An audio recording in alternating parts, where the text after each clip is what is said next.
আজ 25শে সেপ্টেম্বর 2025 দুর্গাপুজোর ঠিক চতুর্থীর দিন সকালবেলা সুন্দর একটি মুহূর্ত আপনারা দেখছেন।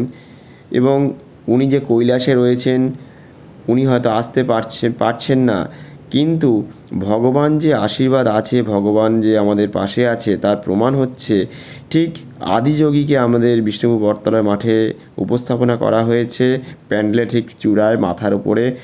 ঠিক তার মাথার ওপরেই কিন্তু একটি বড় ধরনের একটি মেঘের আচ্ছরণ দেখা যাচ্ছে। অসাধারণ, আশেপাশে সেরকম কোনো মেঘ, অত বড় মেঘ দেখা যাচ্ছে না।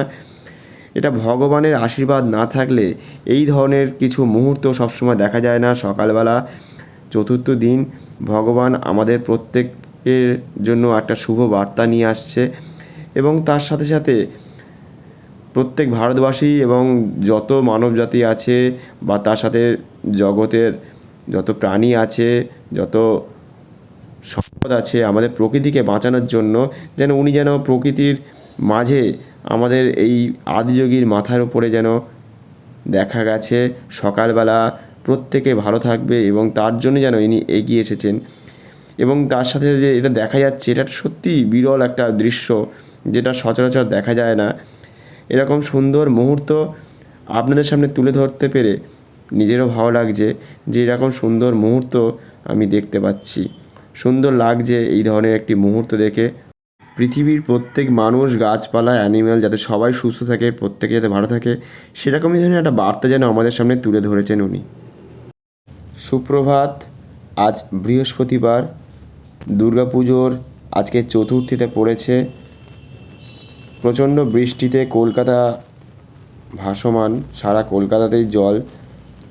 তারপরেই আজকে বৃহস্পতিবার সকালবেলা 7:30টার সময় ছাদে উঠে দেখছি সূর্যের দেখা মিলেছে, এবং বেশ সুন্দরভাবে পরিবেশকে তুলে ধরেছে। দেখুন, উপরে সাদা মেঘের প্রলেপ দেখা যাচ্ছে, সেই প্রলেপের সাথে সাথে আকাশ নীল, আকাশি একটা সাদা, এবং তার সাথে সাথে সাদা সাদা যে মেঘ, পরিবেশের সাথে একটা অন্যরকম রূপ তুলে ধরেছে। গাছপালাগুলো সুন্দরভাবে যেন পরিষ্কার ঝকঝকে। ঠিক পুজোর আগে যেমন আমরা প্রত্যেকে পোশাক পরতে, নতুন নতুন পোশাক পরতে ভালোবাসি, ঠিক তেমনই পরিবেশকে যেন একদম ধুলোমুক্ত পরিবেশ একটা তুলে ধরেছে। তার সাথে আদিযোগীকে একটু দূর থেকে ছাদ থেকে দেখতে পাচ্ছি, সেই মুহূর্তটা আপনাদের সামনে তুলে ধরার চেষ্টা করছি। দূর থেকে একটি আলো ছায়ার প্রলেপ দেখা যাচ্ছে সুন্দরভাবে, অনেকটা দূর থেকে আমি তুলছি। ছাদ থেকে প্রায় দেখা যাচ্ছে সাদা রঙের বিল্ডিংটিও বেশ ঝকঝক করছে। এই সকালবেলার মুহূর্ত, তার সাথে আদিযোগীতে একটা সুন্দর যে গোল্ডেন সোনালি একটা প্রলেপ দেওয়া হয়েছে। তার হাইট প্রায় 15 ফুটের কাছাকাছি।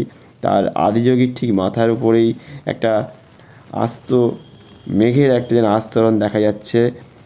এরকম যেন আকাশ থাকে, প্রত্যেকে যাতে সুন্দরভাবে বাড়ি থেকে বেরিয়ে যতটা পারে সম্ভব তারা ঠাকুর দেখুক সারাদিন ধরে। প্রায় চতুর্থী, পঞ্চমী, ষষ্ঠী, সপ্তমী, অষ্টমী তো আছেই, এখনও প্রায় 6-7 দিন ধরেই ঠাকুর দেখা হবে। এরকম আকাশ থাকলে সুন্দরভাবে আমরা এরকম পরিবেশ পাবো।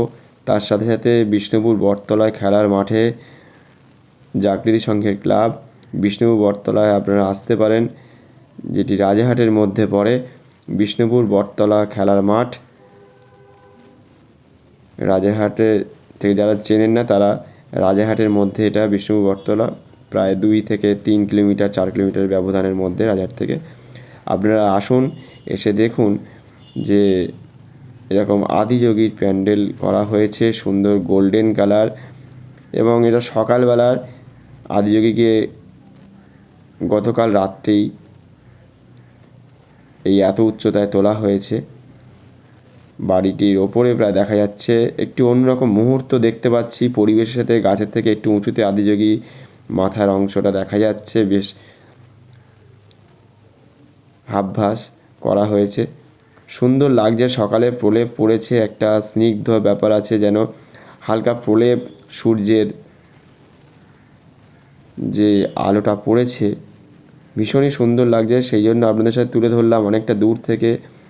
পরিবেশের সাথে একটা কেন যেন মিলেমিশে গেছে,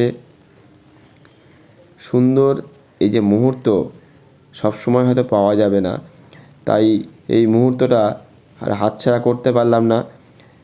আবহাওয়া দপ্তর তো বলবেই যে হয়তো মাঝে মধ্যে হয়তো ছিটে ফোঁটা বৃষ্টি হতেই পারে, কিন্তু তার জন্য আমাদের সতর্ক থাকতে হবে।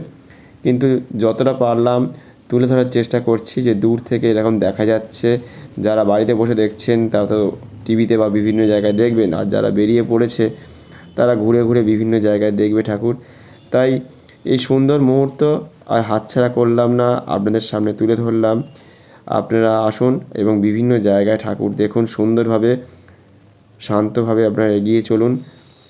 এরকম আকাশ যাতে থাকে তার জন্য ভগবানের কাছে প্রার্থনা করতে হবে যে এরকম আকাশ যেন এই 5-6টা দিন যেন সুন্দরভাবে থাকে, যাতে প্রত্যেকে সুন্দরভাবে ঠাকুর দেখতে পাবে। সেই জন্য ভগবানের কাছে প্রার্থনা করি। এখানেই শেষ করলাম। প্রত্যেকে সুন্দর থাকবেন, ভালো থাকবেন। ধন্যবাদ, নমস্কার।